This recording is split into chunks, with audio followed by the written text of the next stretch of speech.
يا رب يا عالم الحال إليك وجهت بسم الله الرحمن الآمال. الرحيم. الحمد لله رب العالمين.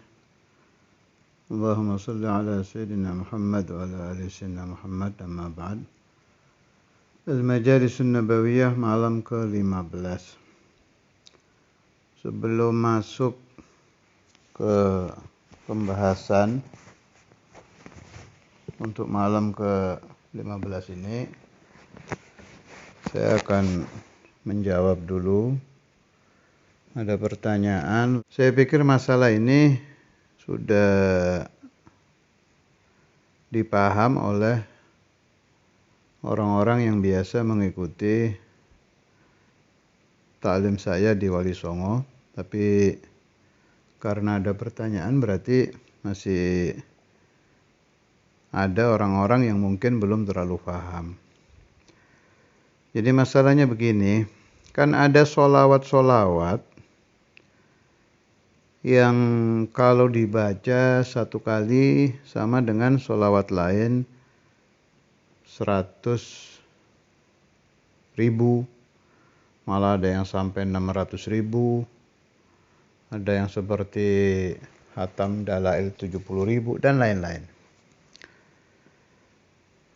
Dan ini biasa, saya sendiri dulu di Darul Hadits dulu zaman merutinkan Dalail, begitu dengar ada sholawat yang seperti Hatam Dalail sekian kali itu kaget saya. Loh, enak banget.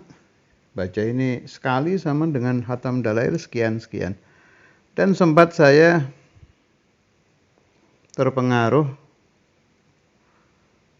karena goncang, berhenti Dalail. Sudah. Kemudian waktu saya menyebarkan 2 sholawat berbarengan di daerah Sukoharjo waktu itu. Zaman saya masih rutin mengajar di Sukoharjo.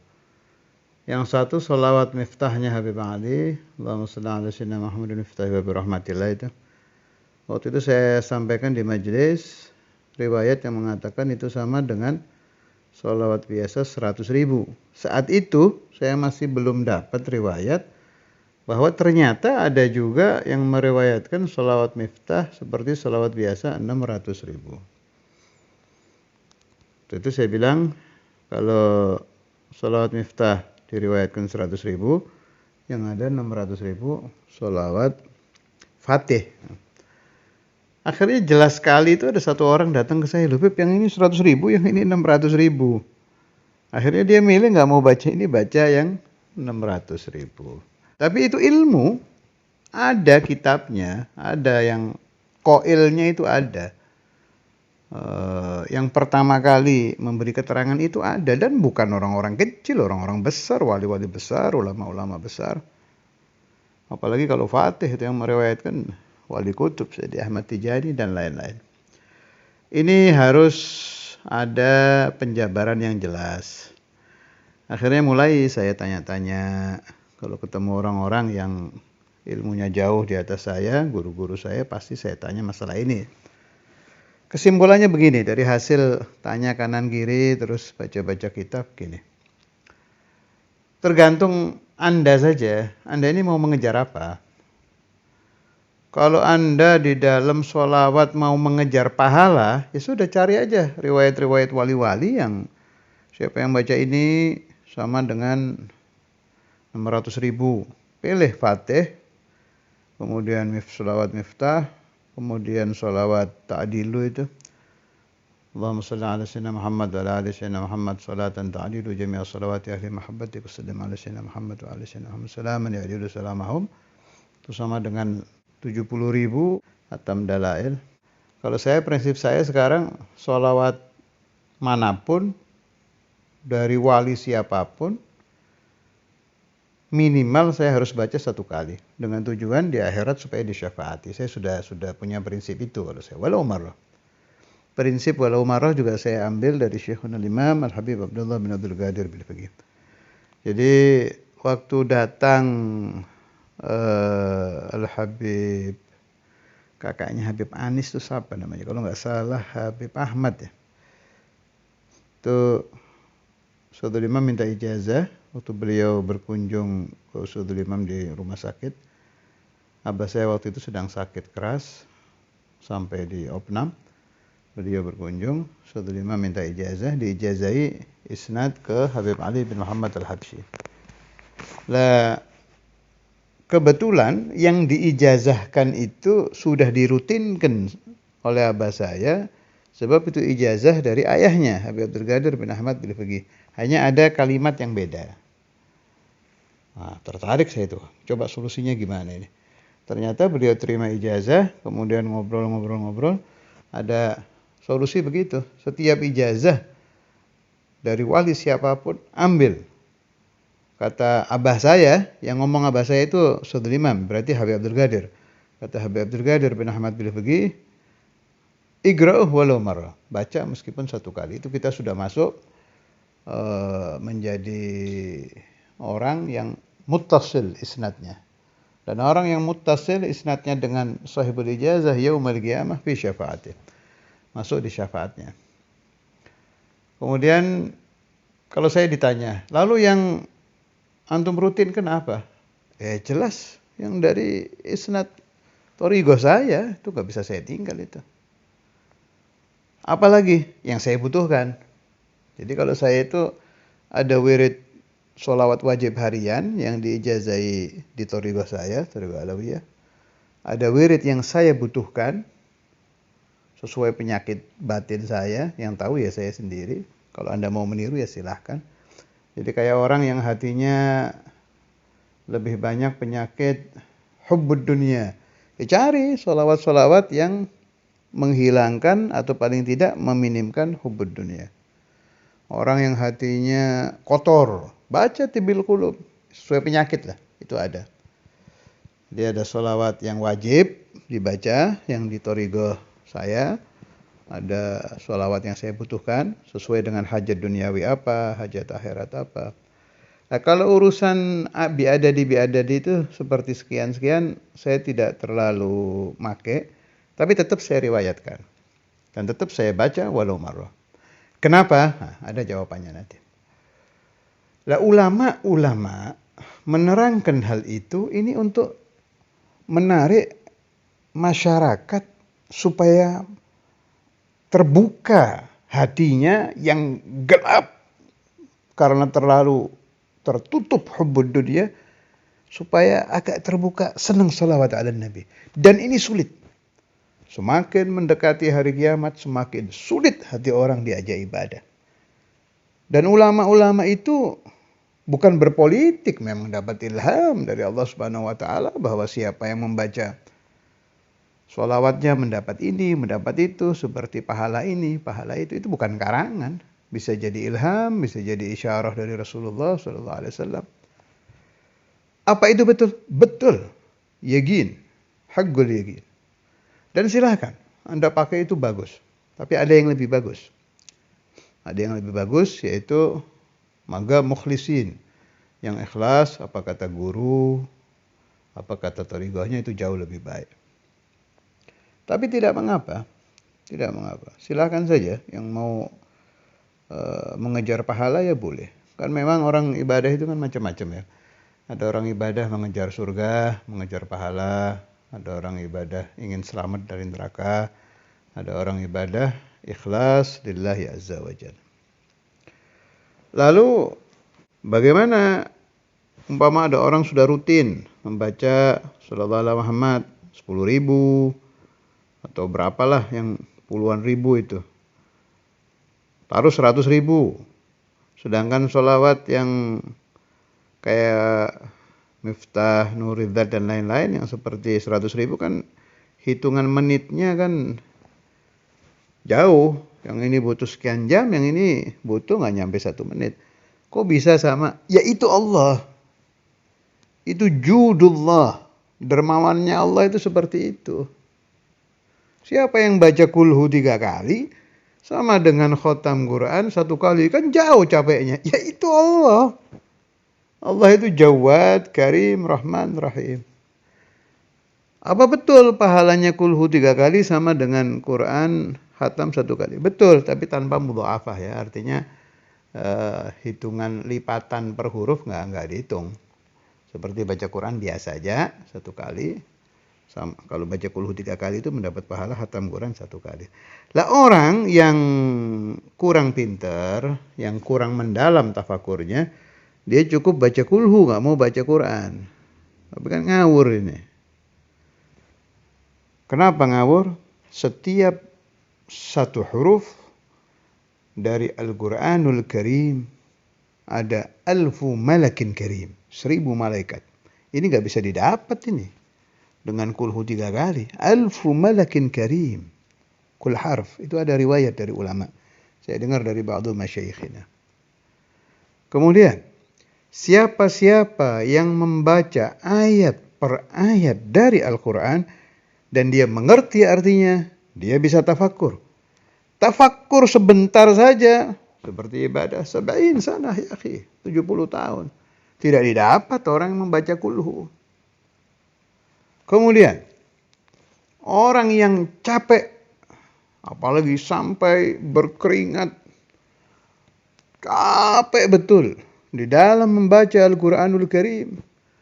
Itu yang senang dengan dia ini sahibul Quran, An-Nabi SAW. Perawi Al-Quran kepada Nabi Muhammad, Sayyidina Jibril. Malaikah, ahli silsilah, gak kehitung orang yang senang dengan dia. Bagi orang yang setiap harinya capek di dalam membaca Al-Quran. Ini tidak didapat orang yang baca kulhu 3 kali. Jadi ya akhi, artinya urusan hitungan pahala, na'am, Allah terlalu baik. Jadi Anda baca Fatih 1 kali, saya yakin, haqqul yakin, Anda mendapat pahala sholawat biasa 600.000. Dan itu betul. Apakah Anda akan berhenti membaca sholawat ala Muhammad, berpindah kepada sholawat Fatih? Terserah Anda. Saya tidak melarang. Tapi kalau saya, nggak mau saya.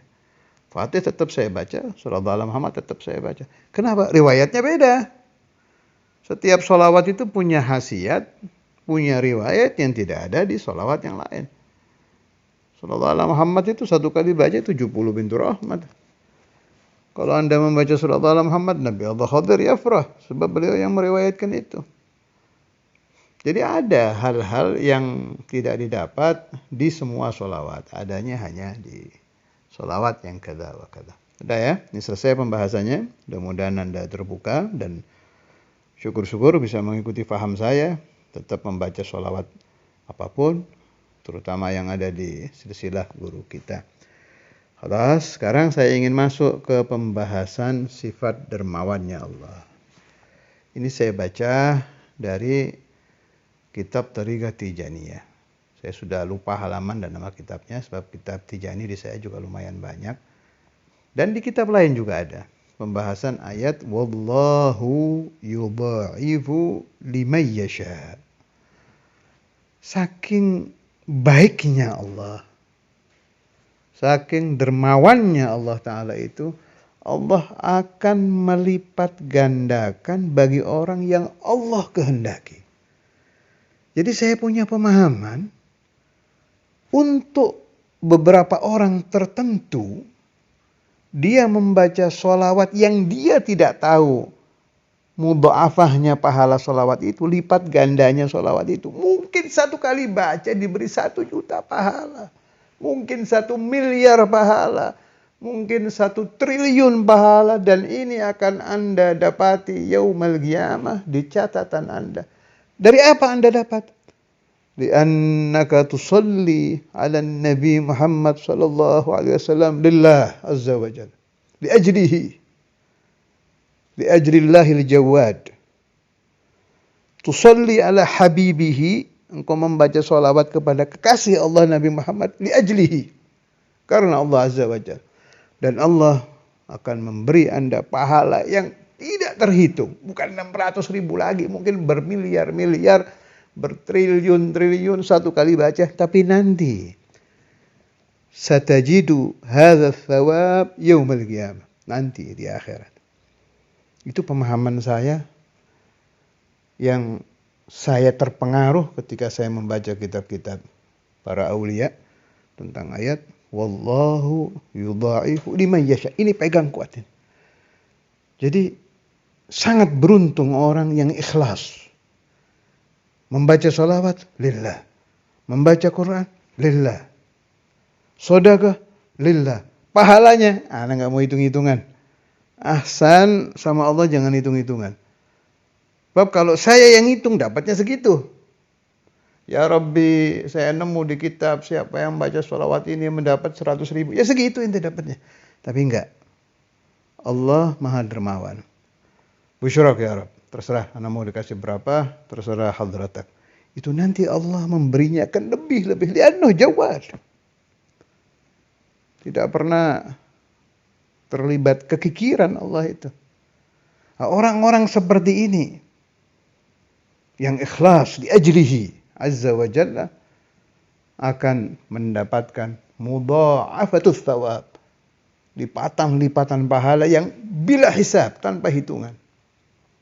Sebab al-mu'ti Allah azza wa jalla. Mudah-mudahan bisa menambah pemahaman bagi para pecinta sholawat ala Nabi Muhammad SAW. Tapi kalau Anda mau mengikuti paham saya tentang sholawat, tetap ilmu jangan ditutup, riwayatkan. Indal Imam Fulan yaqul kadza, kitab Fulan yaqul kadza, wali ini istikharah, riwayatkan. Jangan sampai ilmu hilang. Sebab ulama-ulama itu memperoleh keterangan-keterangan itu juga ilham minallah azza wa jalla. Wa katimul ilmi mal'un. Orang yang menyimpan ilmu dilaknat oleh Allah Ta'ala. Riwayatkan seluas-luasnya. Sekarang kita masuk ke pembahasan Majalis Nabawiyah malam 15. Jadi setelah saya mendengar dari beberapa sahabat-sahabat, ya mungkin mereka tidak mengikuti rutin ya majelis di Wali Songo. Padahal seingat saya sih saya sudah pernah bahas itu. Tentang Rasulullah lupa, kemudian waktu Mi'raj ngobrol dengan Nabi Musa, murojaah yang sholat minta diringankan. Seingat saya sudah pernah saya bahas semua. Allah alam saya yang lupa apa orang-orangnya tidak rutin jadi nggak dengar. Jadi saya punya keinginan sisa kurang lebih 2 minggu ini ingin masuk ke pembahasan masalah-masalah yang dikhawatirkan orang salah paham tentang Rasulullah SAW. Kalau mau satu dalil yang mencakup semua masalah itu ya cukup dengan siddiq, amanah, tabligh, khatanah. Sebetulnya cukup. Tinggal pahami semua Nabi Rasul itu pasti siddiq, pasti amanah, pasti tabligh, pasti khatanah. Kalau ada cerita-cerita atau keterangan-keterangan yang bertentangan dengan ini berarti batil. Atau kalau tidak batil memang sahih riwayatnya muawwal. Harus ditakwilkan. Atau fawwid, dipasrahkan maknanya kepada Allah Azza wa Jalla. Tapi saya lihat Al-Allamah Al-Muhaddits As-Sayyid Muhammad bin Alwi Al-Maliki kan sampai bikin karangan itu, Mafahim yajib an tusahhah. Jazahullah anni wa ankum wa an jami'il muslimin wal muslimat khaira. Terima kasih kita kepada Sayyid Muhammad Al-Maliki. Itu penting itu kitab. Sebab memperbaiki pemahaman-pemahaman yang keliru. Sebab dalil sama. Dalil sama, Quran sama, hadis sama. Tapi yang ngawur ini kadang pemahaman. Dan saya ingat waktu saya ngaji di Gired, di Ki Ahmad dulu sering diingatkan. Pemahaman pun itu ada silsilahnya, ada makna murad. Pemahaman kita ambil dari guru kita, gurunya dari gurunya, gurunya dari gurunya. Bukan hanya riwayat lafalnya, tapi pemahamannya juga harus ada riwayat. Jadi nggak asal comot. Pemahaman itu bahaya. In hadzal ilma dinun fanzuru amman ta'khuduna dinakum. Nah, pemahaman tentang Rasulullah SAW ini harus satu persatu. Kalau secara tafsir ya, harus satu persatu dikupas. Sedikit-sedikit direnungkan, belum bisa menerima, ya tanya. Tanya ke guru. Sampai kita paham. Sebab bahaya kalau salah paham tentang Nabi Muhammad SAW. Masalah yang terberat. Di zaman Syekhuna Imam Al-Habib Abdullah bin Abdul Qadir Bil-Faqih, saya bukan ahli hadis, jadi saya tidak hafal hadis-hadis beliau. Kalau beliau memang luar biasa, hafalannya kuat karena didoakan oleh Rasulullah SAW fil manam. Saya tidak. Ya mudah-mudahan suatu hari dapat, tapi belum sampai sekarang. Jadi hafalan hadis saya itu lemah, kalah jauh dengan kakak-kakak saya. Habib Abdul Qadir, Habib Muhammad itu banyak hafalan hadisnya. Saya karena tahu otak saya sedang, maka saya lebih ke pemahaman. Kalau pemahaman, alhamdulillah, kan tinggal kembali ke rumus kan. Siddiq, amanah, tabligh, fatanah, selesai. Di zaman Ustadzul Imam itu, Ustadzul Imam sering menentang pemahaman kalau Rasulullah SAW itu menikah karena syahwat. Banyak itu hadisnya, di catatan saya juga banyak. Yang intinya, Nabi Muhammad SAW itu tidak pernah kawin atau nikah karena ikut syahwat seperti kita. Dan itu dimustahilkan oleh beliau. Ini sebelum saya ngaji tauhid ini, sudah dengar saya keterangan itu dari Syekhul Imam Al-Habib Abdullah bin Abdul Qadir. Sudah, saya sering bawa itu riwayat. Sampai saya ketemu ada tukang ceramah, lumayan lama, nyantren di beberapa pesantren, menentang pemahaman ini. Doh, kan basyariyah. Wajar toh orang menikah mengikuti syahwat. La. Itu kaget saya itu. Oh, berarti betul ya. Sadaqa Sayyid Muhammad bin Alwi Al-Maliki. Mafahim yajib an tusahhah. Harus pemahaman itu diperbaiki. Dan pemahaman yang di hati orang itu kita tidak akan tahu dia keliru sebelum dia ngomong. Sebelum dia ceramah. Sebelum dia umpama membantah keterangan kita. Ya, kafir, bodoh, iman, pinter. Kalau orangnya diam nggak ngerti gitu. Begitu dia ngomong, ketahuan nih ada kalimat mukaffirah. Kalimat-kalimat yang menyebabkan dia keluar dari agama. Begitu dia ngomong, ketahuan bodohnya ini. Kalau orang diam kan nggak ketahuan dia bodoh apa pinter. Dia kafir apa mukmin, kecuali dia pasang salib. Karena itu perlu memang mudzakarah, mubahatsah. Hadir majelis taklim, na'am penting.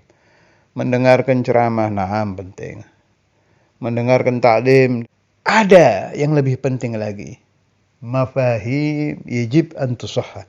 Pemahaman harus diperbaiki. Kemudian ada lagi, saya dengar Al-Allamah Profesor Dr. Syahli Jum'ah juga mengeluarkan seperti itu. Mirip-mirip Sayyid Muhammad. Saya lupa namanya apa. Tapi ada istilahnya itu. Yang intinya itu memperbaiki pemahaman. Ini pemahaman kami.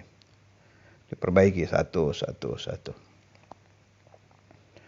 Jadi kembali kepada masalah tadi. Rasulullah SAW itu satu kali saja menyentuh permaisuri beliau dengan syahwat dan lupa kepada Allah, mustahil, tidak mungkin. Mustahil. Satu kali aja, nggak mungkin. Kenapa? Sebab beliau Nabi, Rasul. Per detik hubungan dengan Allahnya tidak putus. Ya ghadatan wa manama. Baik beliau sedang tidur atau beliau sedang tidak tidur, tetap ittisal kepada Allah Ta'ala. Lihat riwayat Al-Syekh Abdul Wahab Al-Sya'rani, Al-Syekh Abdul Qadir Al-Jailani, Sayyidi Ali Al-Khawwas, Syekh Afdaluddin wa kubarul awliya. Yang mereka itu ke Rasulullah itu murid keberapa itu? Rasulullah punya murid sahabat. Sahabat punya murid tabi'in. Tabi'in punya murid tabi'ut tabi'in. Terus sampai ke Imam Sya'rani aja tahun 800-an kalau saya nggak salah ingat. Murid keberapa? Cicit ini, bukan cucu lagi. Cicit keberapa silsilah kemuritan beliau kepada Rasulullah SAW. Itu saja saya baca di kitabnya Imam Sya'rani. Saya tidak pernah turun kadar ingat saya kepada Allah, baik saya sedang ibadah atau saya sedang berkumpul dengan istri. Nggak beda. Ini Imam Sya'rani dan Nabi Muhammad kayak apa? Kok bisa diduga Rasulullah SAW itu syahwat, mengikuti syahwat, nikah, maghrur. Kemana cara berpikirnya itu? Imam Sya'rani dibandingkan dengan Nabi Muhammad tidak mungkin, beliau pengikut. Dan tidak ada siapapun yang bisa dibandingkan dengan Rasulullah SAW, memang tidak ada. Ada satu-satunya. Hanya ini untuk memudahkan masuknya faham di dalam hati kita bahwa Nabi Muhammad SAW mustahil beliau nikah dengan syahwat. Murni imtithalan di amrillah azza wa jalla. Beda dengan kita. Kalau kita nikah ittiba'u syahwah. Malah kata guru saya itu, Ki Ahmad dulu waktu nerangkan tentang masalah ini, kemustahilan para nabi rasul, bukan hanya Nabi Muhammad, jami'ul anbiya wal mursalin. Mau Nabi Dawud, Nabi Yusuf, nggak ada itu yang terlibat syahwat di dalam pernikahan beliau itu kepada kaum wanita. Murni melaksanakan perintah Allah. Jami'ul anbiya wal mursalin. 100%. Dimana? Karena hati mereka selalu ittisal, tersambung kuat dengan Allah Azza wa Jalla. Kata Ki Ahmad waktu itu kalau nikahnya kita itu malah wajib. Kita kalau nggak nikah zina, kita kalau nggak nikah ngintip perempuan, kita kalau tidak nikah ingetan kacu kemana-mana, makanya harus kawin. Beda Rasulullah SAW. Nah, salah pemahaman orang tentang nikahnya Nabi Muhammad SAW itu gara-gara itu loh. Salah memahami basyariyah. Naam, Nabi Muhammad dan semua Nabi Rasul ada basyariyah. Tapi ada batasan. Ada juga khususiyah. Jangan keliru. Ada basyariyah iya, tapi ada khususiyah. Kemudian ada batas-batas kemustahilan Nabi Muhammad SAW yang harus Anda pahami dalam siddiq, amanah, tabligh, fatanah. Mustahil Nabi Muhammad SAW ikut syahwat. Mustahil Nabi Muhammad SAW itu dipengaruhi setan. Mustahil Nabi Muhammad SAW sedetik saja lupa kepada Allah Ta'ala. Nanti dengan pemahaman-pemahaman ini akan muncul bahwa 24 jam Rasul SAW ma'a Rabbih. La yaghful an Rabbih. Sama sekali. Tidak pernah lupa dari Allah Azza wa Jalla. Wa kaifa yutasawwar? Bagaimana bisa dibayangkan orang yang selalu ma'a hadratillah akan tertarik dengan dunia, dengan wanita, atau apapun, sebab tidak ada lagi yang menarik batin mereka kecuali Allah Azza wa Jalla. Wa sallallahu ala sayyidina Maulana Muhammad wa ala alihi wa sahbihi wa sallam. Walhamdulillahi rabbil alamin.